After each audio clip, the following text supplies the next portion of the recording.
भारत माता की जय कहने के लिए आज हम सभी लोग एकत्रित हुए थे रेड फोर्ट पर, लाल किले पर, क्योंकि वो राष्ट्रीय उत्सव था। पर वहां पर एक व्यक्ति नहीं थे, राहुल गांधी, क्योंकि हो सकता है कि उनके लिए उनकी माता भारत में नहीं कहीं और होती होगी। तो मैं आपको उनके लिए एक झंडा देता हूं कि जरूर उनको झंडा दे दीजिए। ये हुई ना बात। और देश में जहां जहां झंडारोहण हो लेकिन वहां बेइज्जती कराने जाएं, भारत माता की इज्जत खत्म करने जाएं।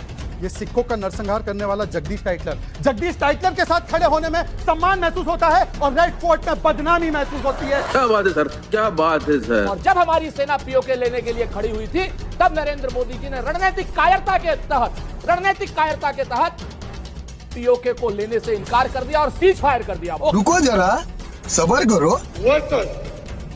You will not need the army, navy and air force. India के अंदर आर्मी, नेवी और एयरफोर्स की आवश्यकता ही नहीं पड़ेगी, ये राहुल गांधी कह रहे हैं। ये राहुल गांधी की टिप्पणी है। भाई अमीश जी, मुझे पूरा बताने दीजिए, आप पूरा दिखा दीजिए अपने समय पे। अमीश जी, प्रवक्ता ने स्टार्टिंग में कहा डेमोग्राफिक चेंज के बारे में। डेमोग्राफिक चेंज तो तब हुआ था जब आपने अक्साई चीन दे दिया था। दूसरी बार चेंज तब हुआ जब आपने कच्चा तीऊ दे दिया। तीसरी बार चेंज तब हुआ जब म्यांमार को कोको द्वीप दे दिया, जहाँ पे आज चीन एयरबेस बनाकर बैठा हुआ है। तो डेमोग्राफिक चेंज तो आपके समय सब। Okay, demographic change. राजपूत, आपने अक्साई चीन दिया, आपकी सरकारों ने पीओके दिया, आपकी सरकारों ने कच्चा तीऊ दिया, आपकी सरकारों ने कई आइलैंड दे दिए। ये एक प्रश्न खड़ा होता है, आज आप सब कुछ मोदी जी से चाहते हैं वो वापस लेके आए, तो बोलो पीओके किसने दिया? पीओके किसने दिया था? किसने दिया था? पीओके तो उस वक्त गया था जिस वक्त क्या हिंदुस्तान पे अंग्रेजों का शासन था। अभी बता है भाई, अभी बता है। और अभी तो रुको, क्लाइमैक्स अभी बाकी। नमस्कार, जय जय श्री राम। तो दोस्तों, आज के इस डिबेट वीडियो में आप लोगों को देखने को मिलने वाले हैं भारतीय जनता पार्टी के प्रवक्ता शहजाद पूनीवाला और ऑडियंस। और दोस्तों, दूसरी तरफ आप लोग को देखने को मिलने वाले हैं कांग्रेस पार्टी के प्रवक्ता सुरेंद्र सिंह राजपूत। जी हाँ दोस्तों, आज के डिबेट में वह आकर के शहजाद पूनीवाला और ऑडियंस से बहसने की कोशिश करते हैं, जिसके बाद जब ऑडियंस सवाल उठाती है कि राहुल गांधी लाल किले पे जब झंडारोहण हुआ था तब वह क्यों नहीं गए थे, जिसके बाद शहजाद पूनीवाला इस मुद्दे को लेकर के उनकी ऐसी धुलाई करते हैं कि आपको देख करके काफी ज्यादा मजा आएगा। इसीलिए आपसे एक अनुरोध करूंगा कि आप लोग डिबेट वीडियो को अंत तक देखेंगे, तभी आप लोग को वीडियो समझ में आएगी। एंड दोस्तों, अगर आप लोग को हमारी वीडियो पसंद आती है तो आप लोग हमारी वीडियो को लाइक एंड चैनल को सब्सक्राइब एंड बेल नोटिफिकेशन को ऑल पे सेट कर लीजिएगा, जिससे ऐसे ही अमेजिंग डिबेट्स आपको इस चैनल पे देखने को मिलेंगे। चलिए अपने मेन डिबेट वीडियो को स्टार्ट करते हैं। चलिए शुरू करते हैं। मैं शुरुआत करता हूं कांग्रेस के प्रवक्ता सुरेंद्र सिंह राजपूत से। राजपूत जी, ऐसा क्या बोला मोदी जी ने? डेमोग्राफिक चेंज यानी जनसंख्या में बदलाव हो रहा है, और आरएसएस का नाम आपने बोला कि लाल किले, आपके नेताओं ने बोला लाल किले की प्राचीर से ध्रुवीकरण हुआ है। साथियों, एक ही चीज है अमीश भाई, हम तो चाहते हैं कि भारत सेफ रहे, सुरक्षित रहे, संपन्न रहे।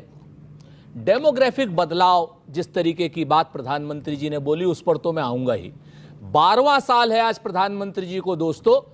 बाकी चीजों की तरफ देखना, पिछले 12 साल के जो 11 भाषण हैं उसमें यह देखो कि प्रधानमंत्री जी ने क्या क्या कहा था, क्या क्या पूरा किया। अगर प्रधानमंत्री जी ने अपने 12वें भाषण में यह बात कह दी होती कि हमने किसानों की आय दुगनी कर दी, तो हम उस पर बोलते कि भाई नहीं दुगनी, उनका कर्ज और खर्च 3 गुना हो गया। इसमें तकलीफ क्या है जो है ना? पहले आप अमीश भाई जरा सी बात हो जाती, कल थोड़ी तो आलोचना सुन लीजिए। फिर को पूरी आलोचना करिए, थोड़ी सी आलोचना सुन लीजिए, कम से कम बच्चों को पता तो हो। भाई सबसे बात है कोई किसी की तरफ जाए लेकिन पता तो हो। किसानों की आय नहीं, किसानों का कर्ज और किसानों का खर्च 3 गुना हुआ है। एक, सबको कहा था 22 तक सबको छत दे देंगे, आज की डेट में भी 47% बगैर छत के लोग हैं। आपने कहा था कि 10 लाख करोड़ का किसान कॉर्पस फंड होगा, और आप कूद कूद करके बहस कराते थे अमीश भाई इसी पे कि 10 लाख करोड़ का फंड, 10 लाख करोड़ कहां है वो 10 लाख करोड़ का फंड किसानों के लिए? तो जब प्रधानमंत्री अपने कहे हुए बातों पर, कहे हुए वादों पर जुमले साबित करते हैं, तो आज जो उन्होंने बोला है वो भी हम जुमला ही माने। क्या सोच है रे तेरी? आप आ जाइए डेमोग्राफी पे। आपने जो बात कही, मैं सीधे मुद्दे की बात, आरएसएस और डेमोग्राफिक चेंज। जी, डेमोग्राफी पर 30 सेकंड। हाँ बिल्कुल। अरे काहे को यार, डराओ मत। जी जी, बोलिए बोलिए। काहे डराते हो? आपसे वैसे डर लगता है बड़े। बोलिए बोलिए बोलिए आप। तो 30 सेकंड नहीं, 1 मिनट फिर, है ना? तो आप डेमोग्राफी पर बात कीजिए। पिछले 11 साल से बच्चों किसकी सरकार है? मोदी जी की है ना? अगर मोदी जी की सरकार है और अमित शाह गृह मंत्री हैं, तो डेमोग्राफिक चेंज के लिए वो विपक्ष को कह रहे हैं या अमित शाह को कह रहे हैं अमित शाह को मंत्रिमंडल से बर्खास्त कर दें? क्योंकि कोई भी आदमी अगर विदेश से आ रहा है तो गृह मंत्रालय की जिम्मेवारी है पूरी सीमा पर। जी। अगर डेमोग्राफी चेंज हो रही है सीमा पर, यह जिम्मेवारी सिर्फ नरेंद्र मोदी जी की सरकार और अमित शाह की है। अमित शाह जी इस्तीफा दें। ठीक है, इस्तीफा दें। जी जी, एक बात। जी जी, दूसरी बात, अब आगे 2.5 मिनट हो गए आपको बोलते बोलते। अब शहजाद पूनावाला, अब आपका कमेंट। एक सेकेंड, ऑडियंस से भी मैं सवाल लूंगा, लेकिन शहजाद पूनावाला, आरएसएस और डेमोग्राफिक चेंज की बात करनी जरूरी क्यों थी? इन्होंने बहुत अच्छी बात की और इन्होंने शुरुआत भी किससे की? भारत माता की जय। और भारत माता की जय कहने के लिए आज हम सभी लोग एकत्रित हुए थे रेड फोर्ट पर, लाल किले पर, क्योंकि वो राष्ट्रीय उत्सव था। पर वहां पर एक व्यक्ति नहीं थे, राहुल गांधी, क्योंकि हो सकता है कि उनके लिए उनकी माता भारत में नहीं कहीं और होती होगी। तो मैं आपको उनके लिए एक झंडा देता हूं कि जरूर उनको झंडा दे दीजिए। आज एलओपी होते हुए अगर हाँ पूरा दीजिए, एलओपी होते हुए, और मैं झूठ बोल रहा हूं अमीश जी, आप मुझे यहीं रोक लीजिएगा। आप लोग में से कितने लोग जाना चाहेंगे रेड फोर्ट पर, वहां पे देखने के लिए 15 अगस्त का प्रोग्राम? सभी लोग। साहब आप तो गए ही होंगे, आपकी तो ऑफिशियली ड्यूटी लगी होगी। हम सभी लोग उत्साहित रहते हैं कि किसी दिन चले जाए। यहां पर उनके लिए निर्धारित जगह 1 किलोमीटर दूर था उनके घर से, पर वो गए नहीं। और पिछली बार नहीं, मैं बता देता हूं संदीप दीक्षित ने क्या बोला। उन्होंने बोला पीएम का भाषण, मैं रोक रहा हूं आपको, पीएम का भाषण वो घर से सुन लेते हैं, क्योंकि राहुल गांधी नेता विपक्ष का प्रोटोकॉल वो नहीं देते हैं। तीसरी या चौथी लाइन में बिठाते हैं, इज्जत नहीं देते हैं, जलील करते हैं, इसलिए क्यों जाना? ये संदीप दीक्षित ने बोला इस पे ऑफिशियली। 1970 जलील करते हैं आप लोग बुला करवा। 1975 में इमरजेंसी पे पूरे विपक्ष को जेल में डाल दिया था, फिर भी हमने भारत मां के ऊपर कभी सवाल नहीं उठाए। हम देश के साथ खड़े रहे इमरजेंसी में भी, और आज जब उनको फ्रंट रो सीट मिलती है तो वो नहीं जाते। अब मैं बताता हूं क्यों नहीं जाते।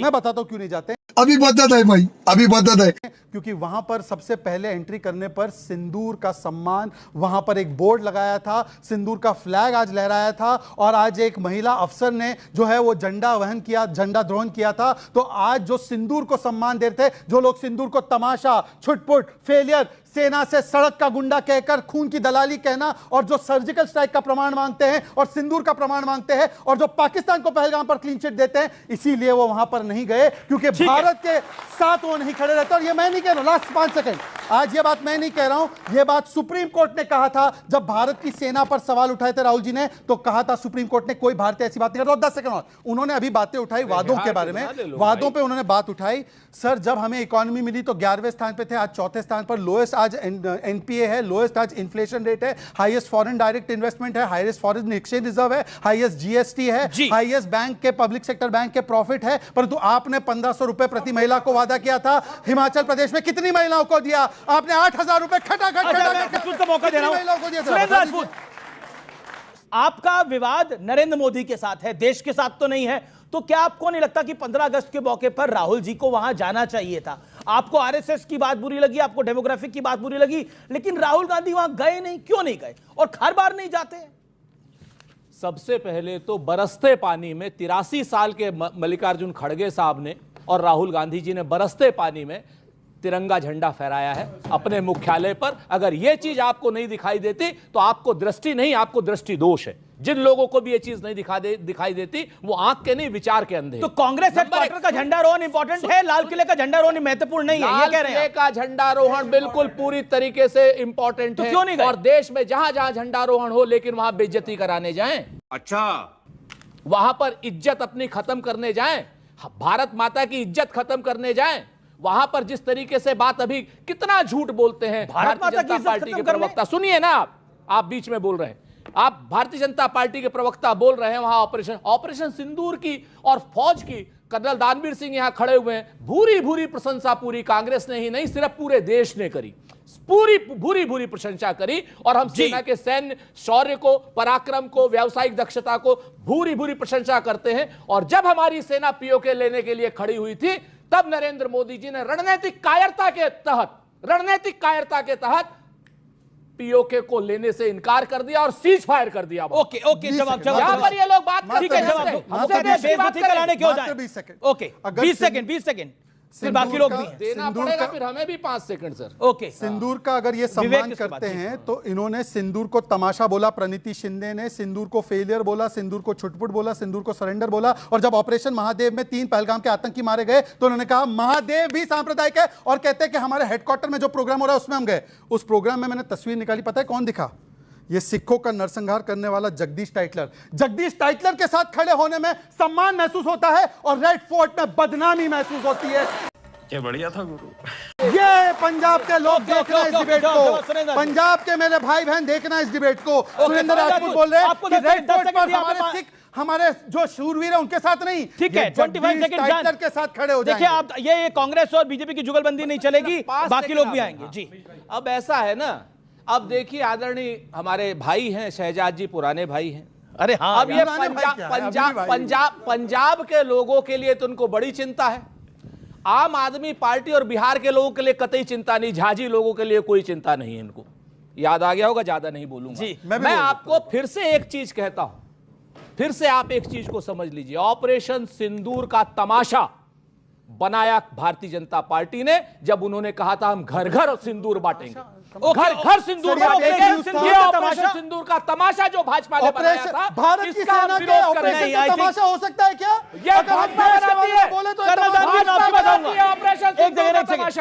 ऑपरेशन सिंदूर का तमाशा बनाया, भाजपा ने बनाया। ओके, भाजपा ने ऑपरेशन सिंदूर का तमाशा बनाया। अभी बदत है भाई, अभी बदत है। India's laborers, India's farmers, India's workers, you will not need the army, navy and air force to be sent. India के अंदर आर्मी, नेवी और एयरफोर्स की आवश्यकता ही नहीं पड़ेगी, ये राहुल गांधी कह रहे हैं।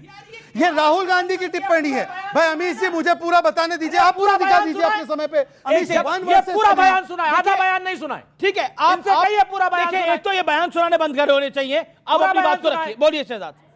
यहाँ पर बैठे हुए वो दो बयानों का हवाला दे, बिना कोई तथ्य के वो बोल सकते हैं। मैं बयान सुनाऊं तो मैं गलती कर रहा हूँ, और मुझे एक समय अमीश जी आप नोट करो डिबेट में, आप अपनी टर्न पे बोलिएगा। पूरा बयान सुनाए। अच्छा ठीक है, ये गलत बात। ठीक है, पूरा बयान मैंने मिसकोट किया तो आप पूरा बयान सुनाए। अमीश जी देखो, आप डिबेट करने का तरीका तय कर लो। अच्छा, मैंने सभी की बातें सुनी, मुझसे ज्यादा ऑपोजिशन के पैनलिस्ट है, मैं फिर भी सुन रहा हूं। मेरी बारी में हर एक स्टेटमेंट में टोका टाकी हो रही है। मैं पूरा बयान बताता हूं। राहुल गांधी ने जब सर्जिकल स्ट्राइक किया तो उसको खून की दलाली बोला, ये सर्टिफाइड बयान है। उसके बाद बालाकोट एयर स्ट्राइक हुआ, चील कौवे मरे, एक कांग्रेस ने बोला सर्टिफाइड बयान है। सड़क का गुंडा सेना के प्रमुख को संदीप दीक्षित ने बोला सर्टिफाइड बयान है। आर्मी नेवी की आवश्यकता नहीं, राहुल गांधी ने बोला। वो छोड़ो, रेणुका चौधरी ने अभी 2 हफ्ते पहले जब पार्लियामेंट चल रहा था तब उन्होंने बोला ये सीआईएसएफ लोगों की क्या औकात है, आतंकवादी तो पकड़ नहीं सकते। सिंदूर में किसको पकड़ा है, किसको पकड़ा है? महादेव में। महादेव सांप्रदायिक है, ये उनका बयान है। कारगिल विजय दिवस 5 वर्षों तक नहीं मनाया, 26 जुलाई को पूछे इनसे। नेशनल वॉर मेमोरियल नहीं दिया, फली मेजर के कहने पर एमएफएल स्टेटस देकर रखा, हमले आतंकी कैंप में नहीं किया। अब दूसरी बात पे आते हैं, आरएसएस एनजीओ है, आरएसएस कौन सा संगठन है वो छोड़ दो। मैं एक ही आरएसएस एनजीओ है, सुनिए तो, साहब ने बात बोली। अरे सुनिए तो ना, मैं बता रहा हूं, ये हुई ना बात। आरएसएस तो हर देशवासी के दिल में बसता है, अब उसको एनजीओ बोलो या उसको दिल की धड़कन बोलो। पर सुनिए, ये है प्रणब मुखर्जी, राष्ट्रपति थे, संविधान के ऊंचे स्तर पे बैठे थे, बनाया इन्होंने। गए आरएसएस के हेडक्वार्टर पर, आरएसएस की प्रशंसा महात्मा गांधी ने की, आरएसएस की प्रशंसा जेपी ने की, आरएसएस की प्रशंसा केवी थॉमस ने की। आरएसएस को गाली देने वाले लोग ये बता दे, सिर्फ इतना बता दे कि आरएसएस को इतना गाली देते हो, आपके पास प्रमाण था, देशद्रोही थे, तो 10 साल क्यों बैन नहीं किया? अरे बैन किया, ये किस स्थितियों में क्या? कांग्रेस आएगी चर्चा में, सारी चीजें फिल्मों में। अब मैं आऊंगा, कांग्रेस से लूंगा। क्या आपको लगता है आरएसएस वाली जो स्टेटमेंट है, आरएसएस वाली स्टेटमेंट से कांग्रेस ज्यादा इरकोई है, लेकिन महात्मा गांधी आरएसएस की तारीफ करके गए हैं? अमीश जी, मैं पूरी जिम्मेवारी से कहता हूं कि महात्मा गांधी जी हूं, सरदार पटेल हूं, पंडित जवाहरलाल नेहरू हो, किसी भी पार्टी के इन तीनों लोगों ने कभी महात्मा गांधी ने वर्धा में करी थी तारीफ? कतई नहीं करी थी। आप दोबारा पढ़ के आइए, उन्होंने कहा था, वहीं वर्धा में जाकर के कहा था कि आरएसएस एकमात्र ऐसी ऑर्गेनाइजेशन जिसका कोई अकाउंट नहीं है। पैसा कहां से लाते हैं ये लोग? ये भी गलत है, ठीक है ना? मैं आपको प्रणब मुखर्जी वाली तस्वीर भी गलत है। अब शांति। प्रणब मुखर्जी का भी हम बताते हैं, सुन लीजिए। प्रणब मुखर्जी की बेटी जो आज की डेट में इनकी पार्टी में है, उसने खुद कहा था शर्मिष्ठा ने कि बाबा आपने सबसे बड़ी गलती करी है, आप गलती से आरएसएस के उसमें चले गए हैं। ये पूरी इसी फोटो को प्रणब मुखर्जी ने गलती करी थी? हाँ बिल्कुल करी थी, बड़ी गलती। बिल्कुल प्रणब मुखर्जी ने आरएसएस का, शांति बड़ा बोल रहे हैं। और ये मैंने नहीं कहा था, सुन लीजिए अमीश, ये मैंने नहीं कहा था, ये शर्मिष्ठा मुखर्जी ने कहा था, जो आज की डेट में भाजपा। और अभी तो रुको, क्लाइमैक्स अभी बाकी। जेपी नारायण ने खुलकर प्रशंसा की आरएसएस की, क्या उन्होंने भी किसी की खाई? बता दीजिए। दूसरी बात सुन, विवेक प्लीज। जेपी ने भी खाई किसी की? बता देता हूं। बोलेंगे जेपी ने भी खाई? मुझे कंप्लीट तो यार लोहिया ने भी खाई? एक सेगमेंट में तो कंप्लीट संघ का समर्थन था। महात्मा गांधी ने क्या बोला था मैं बताने वाला हूं आप लोगों को। अगली बार आपसे ना एक सेकंड या अमीश जी आप 3 डिस्प्लिन दिया करो मुझे डिबेट में पहले आने से पहले। हाँ सुन लीजिए, आप तो जहर दे देंगे, आपको कहाँ अच्छा लगता है भारत का मुसलमान? ऐसा भी नहीं है भाई। अब सुनिए ना, अच्छा सुनिए मेरे भाई, सुनिए सुनिए। भाजपा के प्रवक्ता अरे यार इनका शुरू हो नहीं, कोई किसी को जहर नहीं देगा, ना आप देंगे ना आप देंगे। दो यार, हो गई अमीश जी क्यों हद ऐसे हो गई है, साजिश करता लोग हैं। अच्छा खड़े होके बोलिए, क्या कह रहे हैं आप? बोले संविधान तो यहाँ खतरे में, 240 एमपी वाले को 99 वाले बोलने नहीं दे रहे हैं। अब आरएसएस के विषय में दो हमेशा से एक क्रिटिसिज्म रहती है, और प्लीज 30 सेकंड में मैं समाप्त करूं, पॉइंट टू पॉइंट बोलता हूं। दो क्रिटिसिज्म रहती है कि हम संविधान और तिरंगे विरोधी है। संविधान भारत में 1950 से लागू हुआ, एक जगह पे नहीं था, जम्मू कश्मीर में, जहां पर वाल्मीकियों को आरक्षण भी नहीं था और तिरंगा भी नहीं था। उसके लिए श्यामा प्रसाद मुखर्जी बलिदान हुए, और आरएसएस के एक प्रचारक मोदी जी ने किस प्रकार से वहां पर 370 हटाकर तिरंगा, आरक्षण और संविधान लागू किया। विरोध करने वाले वो। आप संविधान के साथ है या संविधान के खिलाफ है जम्मू कश्मीर? ठीक है, अब ऑडियंस के पास जा रहा हूं। सवाल। ओके 2 लाइनें देशभक्ति की सुनाइए, चलिए। ने स्टार्टिंग में कहा डेमोग्राफिक चेंज के बारे में। डेमोग्राफिक चेंज तो तब हुआ था जब आपने अक्साई चीन दे दिया था। दूसरी बार चेंज तब हुआ जब आपने कच्चा तीऊ दे दिया। तीसरी बार चेंज तब हुआ जब म्यांमार को कोको द्वीप दे दिया, जहां पे आज चीन एयरबेस बनाकर बैठा हुआ है। तो डेमोग्राफिक चेंज तो आपके समय सब। ओके डेमोग्राफिक चेंज, गजब बेइज्जती है। ओके ये एक सेकंड। सुरेंद्र राजपूत से सवाल है। आपने अक्साई चिन्ह दिया, आपकी सरकारों ने पीओके दिया, आपकी सरकारों ने कच्चा तीबू दिया, आपकी सरकारों ने कई आइलैंड दे दिए। ये एक प्रश्न खड़ा होता है, आज आप सब कुछ मोदी जी से चाहते हैं वो वापस लेके आए। नरेंद्र मोदी ने इस बात को संसद में भी कहा कि पूरी उम्मीद मुझसे लगाए बैठे हैं ये लोग, और मैं ही करूंगा पूरा। इतिहास में जितनी भी कमियां रही, चाहे अक्साई चिन्ह की कमी रही हो, चाहे पीओके की कमी रही हो, बिल्कुल रही कमियां। उस वक्त की परिस्थितियां अलग थी, लेकिन आज की डेट में जब हमारी सेना वहां पर खड़ी हुई थी पीओके लेने के लिए, और क्या नाम, भारतीय जनता पार्टी के नेता ऑफिशियली कह चुके थे। ऑफिशियली किसने था पीओके? यार पीओके दिया किसने दिया? एक मिनट अमीश, कम से कम आप तो ट्रोल मत बनिए। मैं तो बोल रहा हूं, पीओके किसने दिया? पीओके किसने दिया था? किसने दिया था? पीओके तो उस वक्त गया था जिस वक्त क्या नाम, हिंदुस्तान पे अंग्रेजों का शासन था। चल झूठा। उसके बाद 48 में गया सर। क्या बात करते हैं आप? पीओके कब गया? एक सेकंड। पीओके कब गया? अगर आप अपना इतिहास भूल जाएंगे तो आप दोबारा गलती करेंगे। भारत की सेना जीत रही थी, डोमेल 20 किलोमीटर दूर था। जनरल थिमैया ने एडिशनल डिवीजन मांगा था, भारत में डिवीजन्स की कोई कमी नहीं थी, और नेहरू साहब ने उसको मना कर दिया था और यूएन चले गए थे। कब हुआ था? ये 1948 में हुआ था। 1948 में हुआ था। पीओके इसलिए गया है, कर्नल दानवीर इतिहास के तथ्यों को तोड़ मरोड़ के पेश कर रहे हैं। तोड़ मरोड़ के पेश कर रहे हैं। उस वक्त भारत की सेना का यूनिफाइड कमांड था। नहीं पढ़ेंगे तो भारत की सेना का यूनिफाइड कमांड था।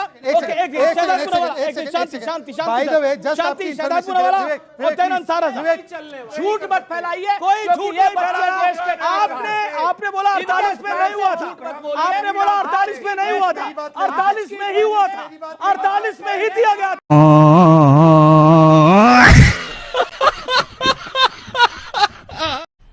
मजा आया।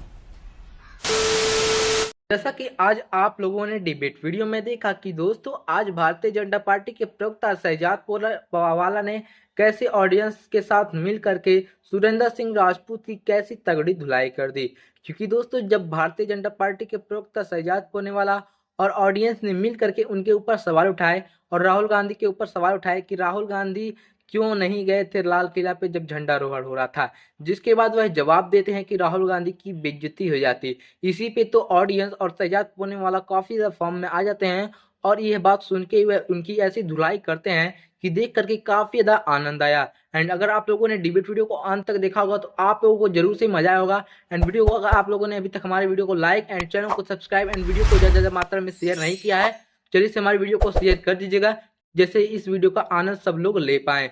चलिए अपने मेन डिबेट वीडियो को यहीं पे कर लेते हैं समाप्त और मिलते हैं किसी और धमाकेदार डिबेट के साथ। तब तक के लिए राधे राधे, जय हिंद, जय भारत।